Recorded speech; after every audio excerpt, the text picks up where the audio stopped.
Je me rappelle, parce que vous voyez, tout ça, c'est des méditations. Un maître, il parle pas par hasard. Il y a des choses qu'Olivier nous a dites, et que tous les maîtres ont dites. Mais bon, Olivier, c'est le plus proche de nous, c'est celui qu'on a entendu, qu'on a suivi pendant des années. Donc, c'est une référence.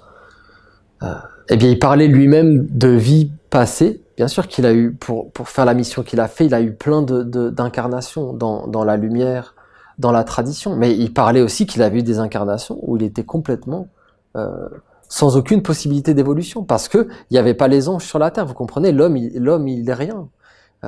S'il y a pas, c'est la tradition qui est tout. S'il n'y a plus la tradition sur la terre, même un être qui a été un grand maître dans le passé, il peut se retrouver bloqué.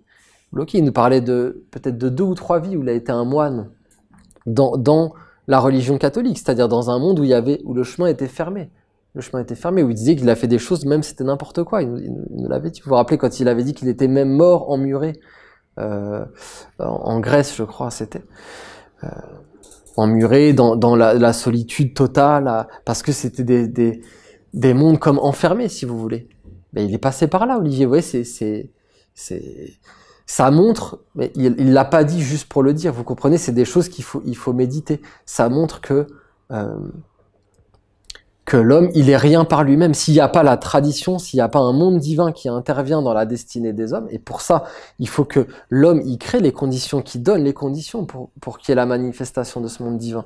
Si le monde divin ne se manifeste pas, ne prend pas un corps, à travers sa tradition, à travers des envoyés, mais des êtres qui vont être bénis par un monde supérieur, angélique, qui seul peut ouvrir les portes de l'évolution. S'il n'y a pas ce monde angélique qui est présent et qui ouvre un chemin, il n'y a pas d'évolution. Et les hommes, ils sont obligés d'attendre que la porte s'ouvre. Donc vous comprenez que quand la porte, elle s'ouvre, ben, il faut donner toutes les conditions, toutes les forces pour que ça perdure. Vous comprenez que ça va très loin, cette histoire de pierre verte, de mémorial, dont j'ai dû un peu parler aussi avec le départ de notre sœur Martine. Ça nous invite à des grandes méditations et à comprendre que la nation essénienne, c'est un trésor inestimable, c'est une opportunité inouïe. Même Olivier, je me rappelle de fois dans la confrérie, mais je pense que c'était pour qu'on s'éveille. Il disait, mais vous vous rendez pas compte, il disait, même moi, j'ai cherché pendant des vies ce que vous avez là, enfin, ce qu'on a, parce que lui, il s'incluait dedans. C'est comme quelque chose d'où il se sentait privilégié, parce que c'est un monde supérieur qui peut décider ça, c'est pas un homme. Et après, bien sûr, il faut des hommes qui ont été préparés, ça c'est évident, dans des incarnations pour, à un moment donné, quand le monde divin veut intervenir, qu'il ait les moyens qu'il y ait des hommes qui soient préparés pour ça, vous comprenez? C'est une rencontre de 2 mondes. Et il nous disait ça, que le savoir qu'il avait là, qu'il nous donnait, qui lui appartient pas, vous comprenez, c'est des choses il insistait là-dessus, parce qu'on a du mal, on pense que c'est un homme qui va donner le savoir divin. Non, c'est un monde supérieur, qui passe bien sûr à travers une tradition, des maîtres, et tout ça. Mais il nous disait, le savoir que vous avez là, que je reçois, que je vous transmets, il disait, moi-même, je l'ai cherché pendant des siècles, vous comprenez. Donc, c'est inestimable. Et ça veut dire qu'on doit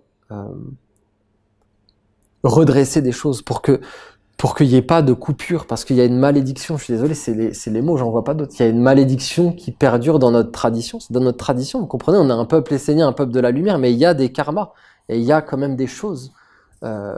Et il y a une forme de malédiction qui fait qu'il y a une coupure à chaque fois entre un maître et son successeur qui à chaque fois doit comme tout recommencer. Et ça, c'est quelque chose qui ne doit plus être, sinon on va être tout le temps dans la faiblesse, vous comprenez, les enfants de la lumière.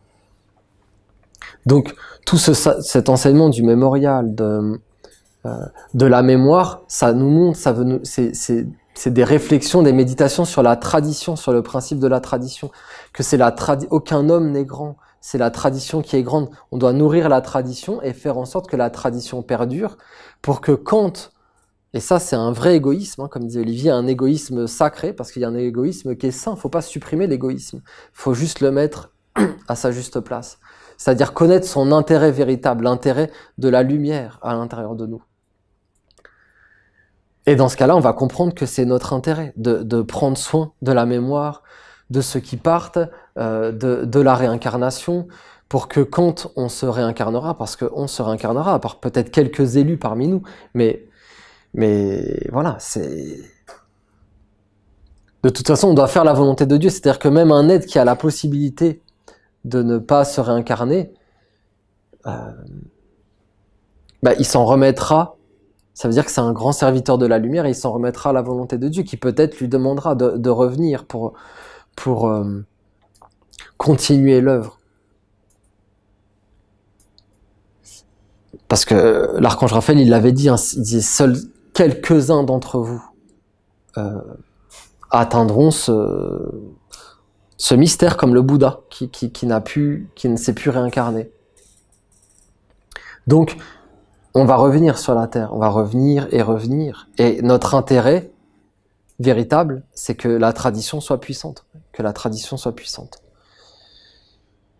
pour que on récupère la mémoire, et qu'il n'y ait pas à tout refaire, et qu'on soit dans cette tradition des anges, et du chemin des anges, et de pouvoir faire grandir ce chemin, jusqu'à ce qu'à un moment donné, parce que ces choses sont inscrites, si vous voulez, après c'est à nous de les mettre en place, mais Olivier a fait des prophéties, il a vu des choses très précises et très particulières pour le futur, qui nous a transmises, et donc si on fait juste, si on fait juste ce qu'on doit faire, sans déformer les choses, on fait ce qu'on doit faire, qu'on permet que la tradition perdure, alors il y aura toute une partie de l'humanité, ça va se faire sur des siècles et des siècles, qui entreront dans ce devenir de l'homme-ange, et qui fera qu'il n'y aura plus de perte de conscience et de mémoire.